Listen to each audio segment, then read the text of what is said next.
Hey, in this video I'm going to show you how to get access to 2000 pre-built n8n workflows.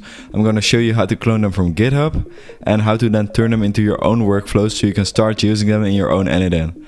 Let's go! The first thing that you will need to do is create a GitHub account, and once you've done that, what you will need to do is find one of the leaked workflow repos. The one that I will be using is this one, and the way to start it is to click on the green code button and then copy the URL. After that, you will need to download Git on your computer. During the installation process, also click add Git to path. Once you've done this, you can either go to Git bash or you can go to the PowerShell or CMD if you've added Git to your path and type git clone and then the URL. Run it. For me, it already existed, but if it doesn't, then it will start downloading. When I did this process before, I stored it here. So then inside of n8n, what you will have to do is click on import from file and then go to C, users, Thomas in my case, and then it will be this for me, leaked workflows. Then if you click on the actual workflows, then you can choose whatever workflow you want. So let's say I want a content creator agent.